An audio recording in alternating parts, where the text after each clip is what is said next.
Thanks, Ross. So in 20 minutes, I'm going to try and whiz you through several different types of effective fundraising. So they're all low cost, sort of very efficient, high return if you get it right. So should be relevant to all of you. And I think building on what you've already heard about this morning and what you'll hear, I think the key to being sustainable is having a good mix, not becoming reliant on one thing that works really well for you. Sort of don't put all your eggs in one basket, I think. So, good news to start with. The good news is this isn't really difficult. Everybody can do it. You just need to kind of follow some basic principles and keep at it. And the other bit of good news is there's lots of funders out there who love the projects that you're doing. You just need to find them and you need to enthuse them about what it is you're trying to achieve, and they will give you the money. You just have to keep at it. So, yeah, there's quite a bit I'm going to cover, but I'm going to start with just don't get confused, just stick with the basic, common sense things. The next slide I'm going to go through applies to all of these types of fundraising that I'm going to whiz through. So if you take anything away, take the next slide away. So always do your homework and make sure you're prepared with any of these things. Make sure you've done your research about whoever it is you're potentially approaching. If it's a major donor, try and find out what other sorts of things they're interested in. Look for photos, find out what sort of style of person you're dealing with if you go to meet them. It can all be really useful stuff just to help you pitch as well as you possibly can to that person. Try and put yourself in your funder's shoes. So this is really about being as bespoke as you possibly can in all of your communication, all of your meetings. Things like, if you're writing a letter, handwrite letters if you can, write the envelopes, put a stamp on it, make it look really personal, make somebody want to engage with you. As has been said lots of times this morning, especially by Bet, use your imagination, be creative, try and not think of the things that everybody else has done, and I'll come on to some examples of things that I've done that have worked quite nicely. Be flexible. When you're going in to see somebody, yes, you've got your objectives of what you want to get out of your meeting, but equally they can throw something at you, that you've got to suddenly think on your feet and know, what if they say to me, right, I haven't got time for this, what is it you want, what do you want me to do? Make sure you know and you're ready to adapt, and you've thought of as many things in terms of tricky questions that you may be asked. Be professional. Again, it's about presenting yourself to whoever your audience is. Make sure it's appropriate. Keep them close. I think this has already been said today, but it's so much easier to retain your existing supporters than it is to go and find new ones. So once you've got them, please don't lose them. Look after them. Keep them updated. Thank them. Final thing, thank you, whenever you get the chance. There's some research that says people like to be thanked an average of 7 times for doing something, which may seem excessive, but isn't it nice if you get a thank you note through the post if you've given somebody a present? And effectively this is what you're asking people to do, is make a gift to your organisation. So when you get the gift, pick up the phone to them, thank them immediately, let them know that the money's arrived. Then write them a thank you note, a handwritten note. Then get somebody senior in your organisation, Roz or your chairman, whoever it is, to also write them a note.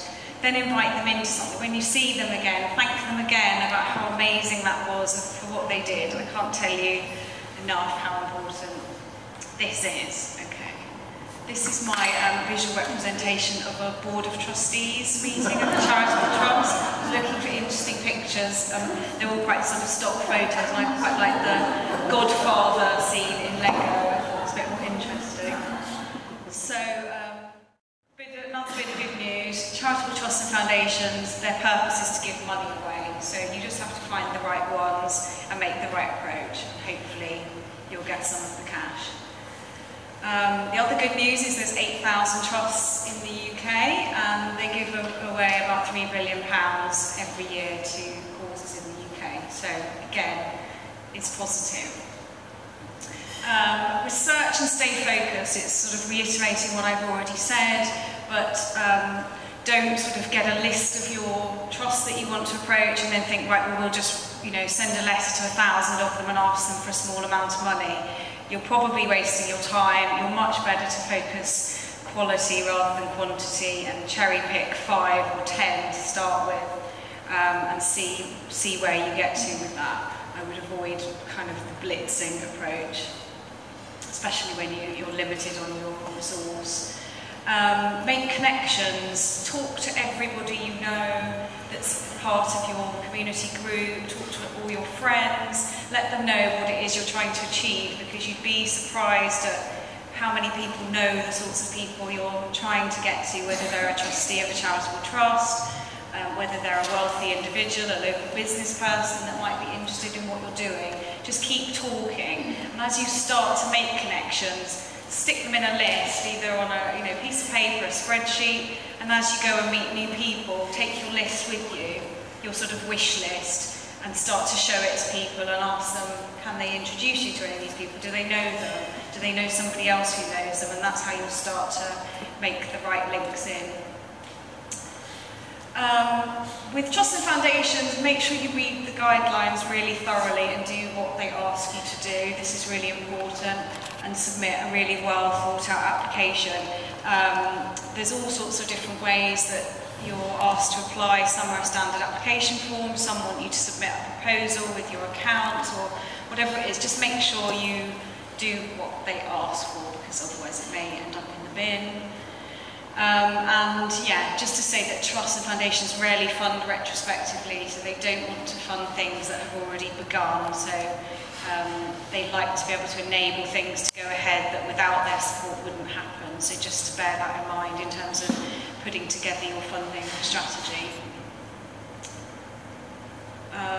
This is a very blurry picture of a poor charity worker there in a hoodie presenting to a corporate company to try and engage them. Sorry, it's a bit off focus. This is another example of how not to look professional. So clearly don't turn up in your hoodie and your jeans when you're presenting to the board.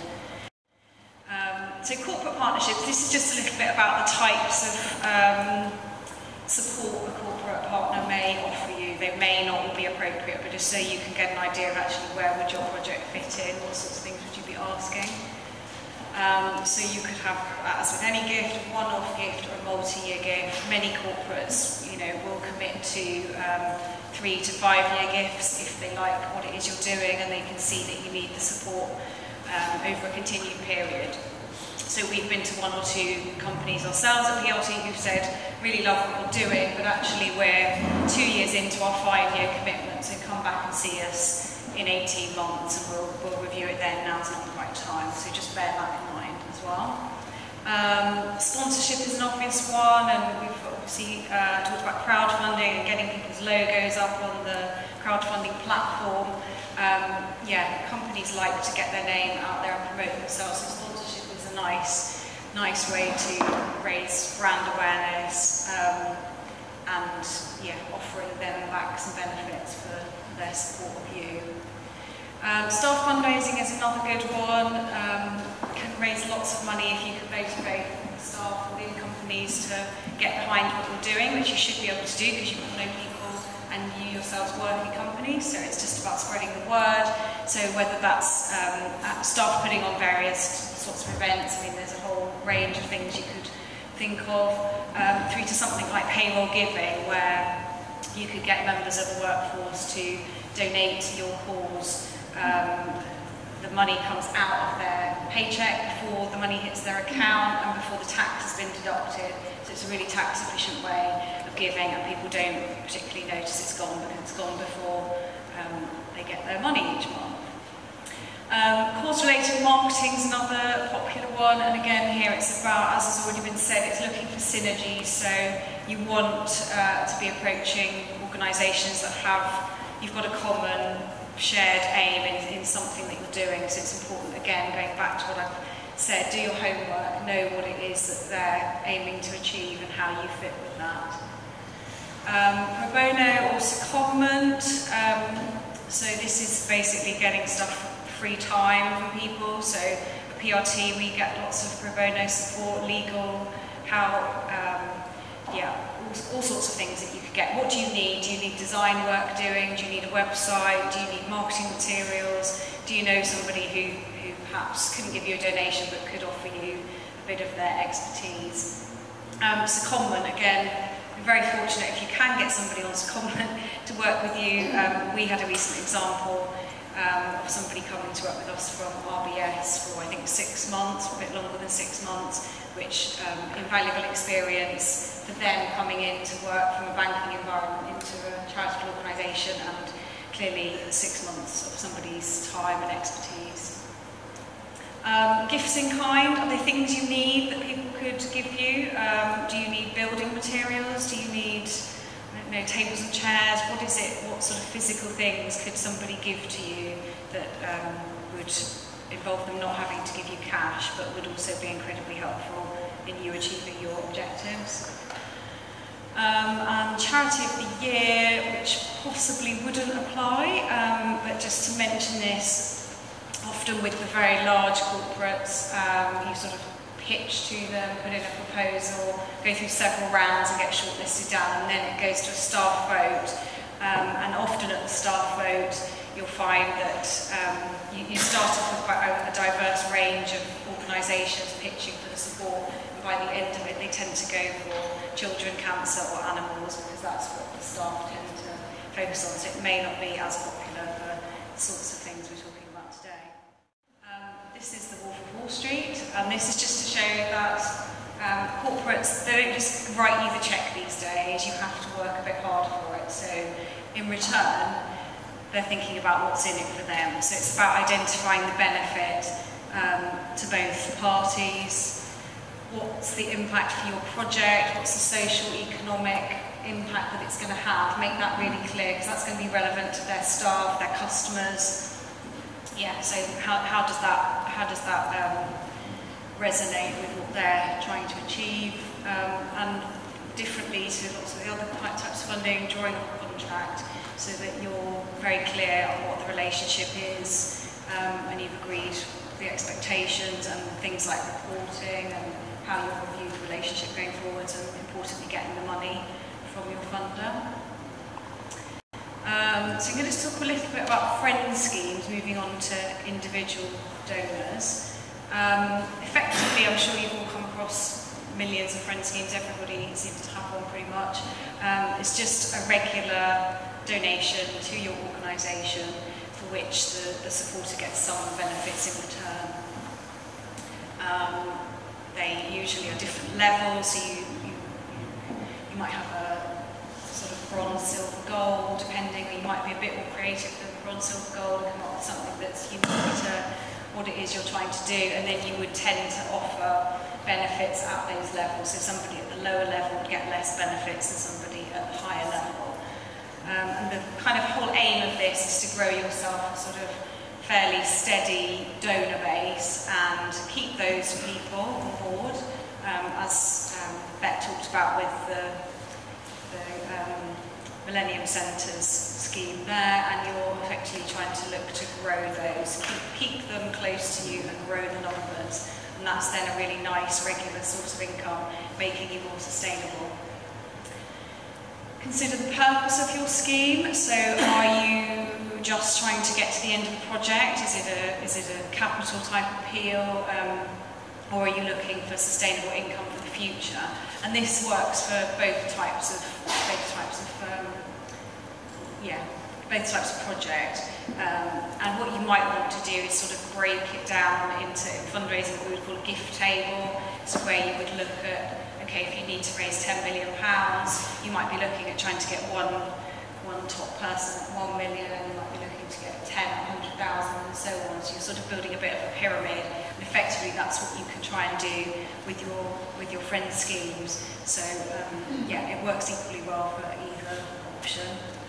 And then consider whether your scheme is open to anybody. Is it something you're going to publicise on your website, or are you going very exclusive and you're just going to invite very top people to get involved at a much higher level? So you just need to think about that, and depending on which you decide to go for dictates how you would promote it.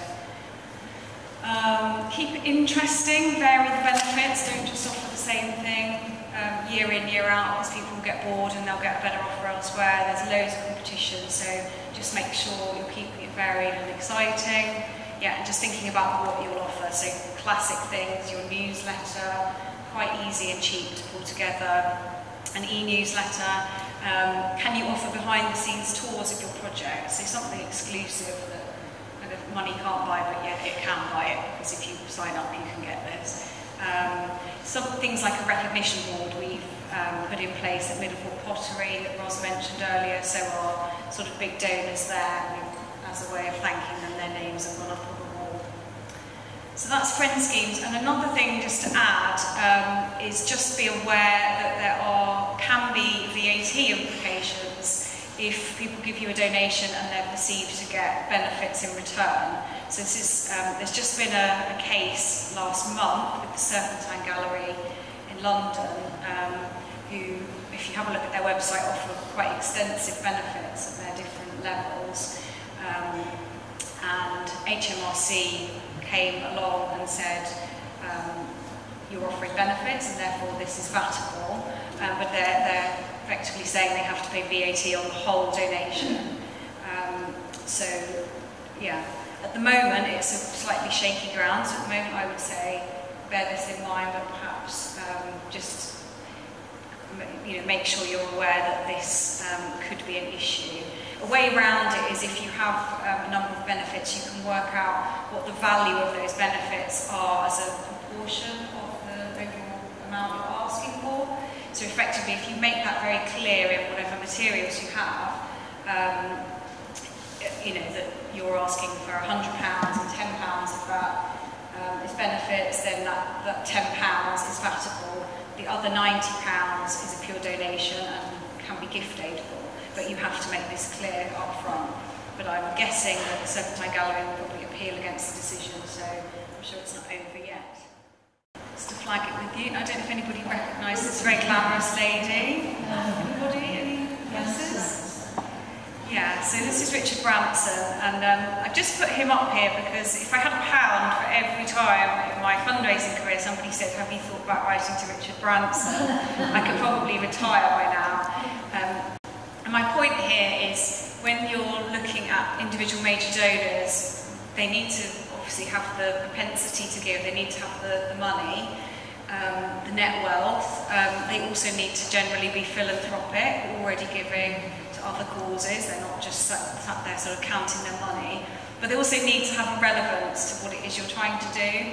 So everywhere I've worked hasn't been relevant to Richard Branson, hence I haven't approached him yet, but you never know.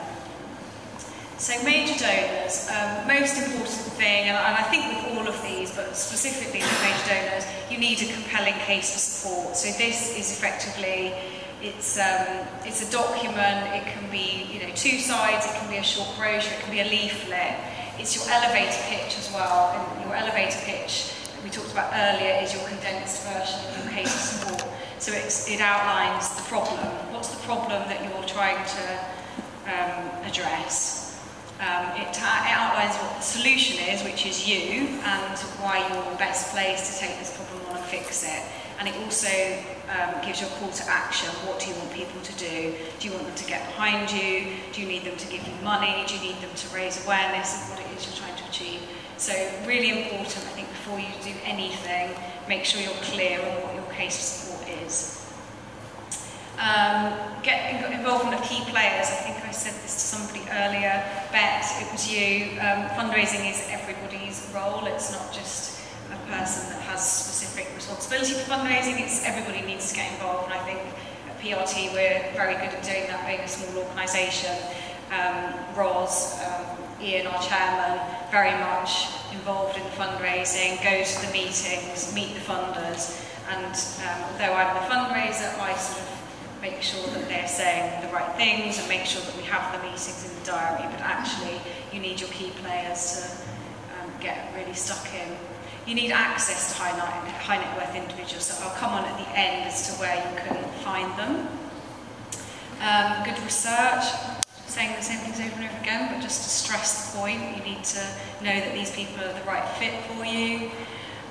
You need to be able to offer engagement opportunities. You might want to go and meet them, you might want to probably bring them in and show them what you're doing and enthuse them and inspire them about why they should get involved. You need to be patient and resilient, because most of the time people will say no. 9 times out of 10, you'll probably get knocked back. But it's about kind of persevering and just thinking that's fine. I now know that you're not interested and I can move on to the next person. Don't rush things. Don't deliberately go slowly, but don't push things too quickly. One of my previous roles, where the culture maybe didn't understand how major donor fundraising worked, every time I went to a meeting, if it was a first meeting, I'd be asked, have you got a cheque? And I'd say no, because, you know, if you think about if I was going on a first date with somebody, I wouldn't ask them to marry me, because they'd probably say no, wouldn't they? They'd think I was a weird stalker. So do, you know, apply that principle to your prospects and donors. You need to have a willingness to network, so you can do all the research in the world online, you can speak to everybody you know, but actually that's only one piece of the puzzle. A really important piece is to actually get out and think, where do the people that I want to have supporting my organisation, where do they go? Are they part of different networking groups? Do they have events? How can I get myself in there? So again, it's about sort of talking and being able to be out and about trying to sell your cause at every opportunity. Do what you said you would, make sure you deliver, because if you don't, you can get into all sorts of problems, maybe not necessarily with major donors, but actually I've been in a situation where I've had to give money back to somebody because the project didn't go ahead in quite the right way. So make sure what you're suggesting you're going to do is achievable, and then do it. And thank. Again, we've been stressing this, but it's so important. And sort of combining the thanking aspect with being creative. I was going to give you an example of a way that I thanked a donor in a previous life. Before I worked at PRT, I used to work for guide dogs for blind, completely different. Had a donor who'd given, I think, about £30,000 to pay for a new vehicle that would transport guide dogs around London and that was ventilated properly and what have you. So this was great that we'd got the money and he was very engaged. So to say thank you, we said we would come to his office in the city, and we'd bring the van, and he could bring some of his team down if they wanted to have a look, and we'd put his name on the side and all sorts of things. So that was lovely. It was really personal, and he could see the impact he'd had. But we also knew that he was mad about black Labradors, so we arranged for about 7 black Labradors to be in the van and around the van, all different ages, from sort of 6 weeks old, brand new, right up to working guide dogs. So as he came out with his team, he was just being attacked by, well, not attacked, okay, guide dogs don't attack, but yeah, they were sort of all over him, and honestly, you've never seen a happier man. So I was in the background taking lots of photos of his happy face being licked by puppies. So I was able to go away and have that photo, pick the best one, framed it, and sort of put a thank you, and then he's put it up in his office. So every time he looks at that picture, he thinks of guide dogs and how brilliant it makes him feel that he gives money. So yeah, try and be creative. I'm not suggesting you go and steal puppies, but you never know.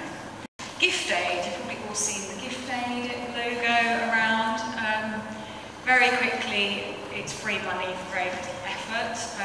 So if you're asking for donations from individuals, make sure you're also asking them to gift aid it. So it's a scheme from HMRC which allows you to increase the value of gifts from individuals by 25% at no extra cost to the donor. They just need to complete a gift aid declaration, which you can get wording online from HMRC. It's all in our funding guide that we've been talking about. Very, very straightforward. And also if people are higher rate taxpayers, there's also extra incentives for them to reclaim the difference between the basic and higher rate of tax, which they can do on their own tax return. But have a